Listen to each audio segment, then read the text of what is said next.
मेरे ग्रेट मेंटरों को सत सत नमन। नमस्कार दोस्तों, नाम संतोष कुमार चेजी है।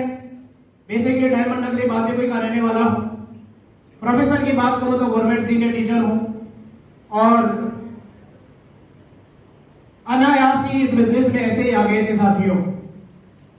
जैसे हर कोई साथी बाय चॉइस ज्वाइन नहीं करता, बाय चांस करता है। इसमें मैंने ना प्लान देखा, ना FIM हुई, सीधा फॉलोअप हुआ, क्योंकि बिजनेस की शुरुआत बड़े भाई ने की थी।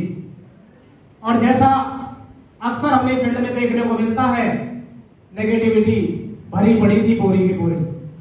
भरोसा नहीं था, विश्वास नहीं था, क्योंकि सोच बहुत छोटी हुआ करती थी। लेकिन जैसे जैसे सब लोगों का आशीर्वाद मिला और इनसे बिजनेस की गहराई को जानने का मौका मिला, बिजनेस को करना शुरू किया। जहां विश्वास नहीं होता शुरुआत में कि दो भी मेरे साथ आएंगे या नहीं आएंगे, मैं तो कर लूं, लेकिन पता नहीं मेरे साथ दो व्यक्ति आएंगे या नहीं आएंगे। आज सब लोगों के आशीर्वाद से बताते हुए बड़ी खुशी होती है। पूरे के पूरे 1400 लोगों का परिवार कंधे से कंधा मिलाकर काम कर रहा है। Thank you. अपने इस बिजनेस में एक ही बात समझ में आई थी कि गवर्नमेंट को 60 साल देंगे, उसके बाद भी अपने बच्चों को शुरुआत जीरो से ही करनी पड़ेगी। अगर उनको रोजगार चाहिए तो शुरुआत जीरो से ही करनी, यही बात समझ में आई थी।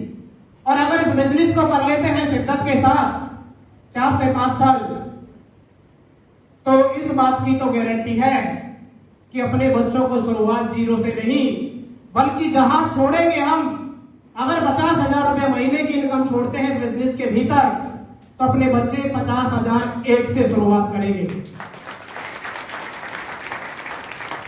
बस यही बात समझ में आई थी साथियों, और इसी के ऊपर काम करना शुरू कर दिया।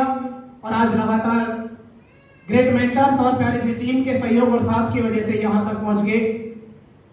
और फील्ड में काम करते हैं तो रिजेक्शन तो मिलते ही मिलते हैं, क्योंकि बाहर की दुनिया में सोच मेरे जैसी थी सबकी। कहते हैं कि जब हवाई जहाज उड़ना शुरू करता है तो सबसे ज्यादा उसका विरोध हवा करती है, लेकिन वही हवाई जहाज जब ऊपर उठता है तो वही हवा उसको उड़ाने में उसकी सहायता करती है। ऐसे ही लोगों ने विरोध तो किया, लेकिन उन्हीं लोगों के सहयोग और साथ की वजह से यहां तक पहुंच गए। तो इस सम्मान के वाकई में जो हकदार है मैं नहीं, प्यारी सी टाइगर टीम और मेरे ग्रेट मेंटर है। सब लोगों से एक ही चीज सीखी है यहां बिजनेस के भीतर, कि जिंदगी बनाना आसान नहीं होता, बिना संघर्ष के कोई महान नहीं होता। जिंदगी बनाना आसान नहीं होता, बिना संघर्ष के कोई महान नहीं होता। जब तक ना पड़े हथौड़े की चोट, तो पत्थर भी भगवान नहीं होता। थैंक यू, धन्यवाद।